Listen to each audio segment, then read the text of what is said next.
कभी सोचा है कि एक छोटी सी गलती, एक जरा सी चूक किसी की पूरी दुनिया पलट सकती है? आज की जो कहानी हम देखने वाले हैं वो एक ऐसे ही गहरे अनकहे राज के बारे में है। एक कुएं का राज। और ये सिर्फ एक सवाल नहीं है, बल्कि एक तरह की चेतावनी है कि कैसे एक मामूली सी भूल और सब कुछ हमेशा के लिए बदल गया। तो चलिए देखते हैं कि आखिर उस घने जंगल में हुआ क्या था। अक्सर है ना, सबसे डरावनी कहानियों की शुरुआत बहुत ही मामूली, बहुत ही साधारण होती है। बिल्कुल वैसी ही जैसे कॉलेज की लड़कियों से भरी एक बस घने जंगल से गुजर रही थी। पहली नज़र में देखें तो सब कुछ नॉर्मल था, एक आम सी कॉलेज ट्रिप। और बस यहीं से कहानी एक बहुत ही खतरनाक मोड़ ले लेती है। होता क्या है कि एक स्टूडेंट जिसका नाम सीमा था, उसे टॉयलेट यूज करना था, तो बस सड़क के किनारे रुकती है और सीमा अपनी दो सहेलियों के साथ जंगल में चली जाती है। लेकिन जंगल में घुसते ही वो तीनों अलग अलग दिशा में चली गईं। देखिए कितना छोटा सा फैसला था, लेकिन इसी एक फैसले ने सीमा को सीधे खतरे के मुंह में धकेल दिया। तो अब सीमा जंगल में अकेली पड़ गई थी और भटकते भटकते उसकी नज़र एक पुराने, बिल्कुल सुनसान कुएं पर पड़ती है। चारों तरफ एक अजीब सी खामोशी थी और वो कुआं पता नहीं क्यों बहुत रहस्यमयी लग रहा था। बेचारी सीमा को क्या पता था कि अलौकिक घटनाओं का जो सिलसिला है वो बस अब शुरू ही होने वाला था। जैसे ही सीमा उस कुएं के पास पहुंचती है ना, उसे अंदर से कुछ अजीब सा महसूस होने लगता है। मतलब एक अनजाना सा खिंचाव, एक बेचैनी जो उसे कुएं में झांकने के लिए जैसे मजबूर कर रही थी। और होता वही है, जिज्ञासा जो थी वो डर पर हावी हो गई। और बस यहीं पर उससे वो एक गलती हो गई।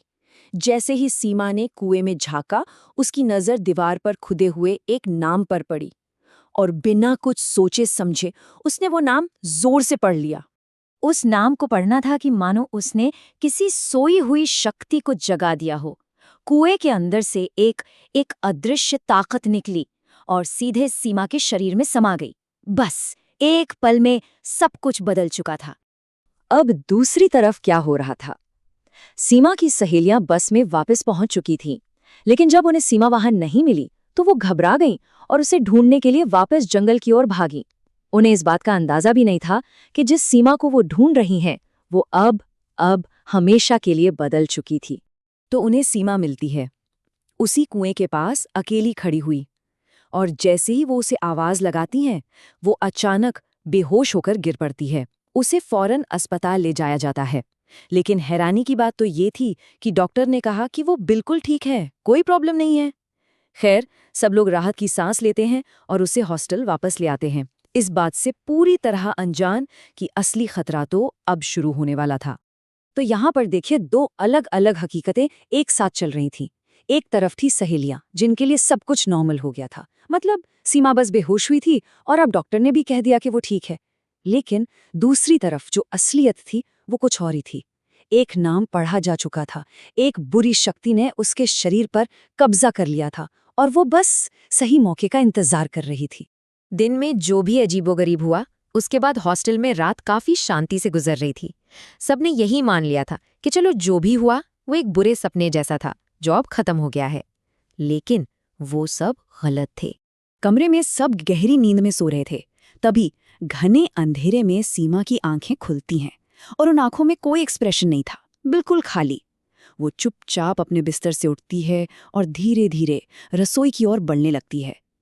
उसके हर कदम के साथ हॉस्टल की वो खामोशी और भी ज्यादा भयानक होती जा रही थी।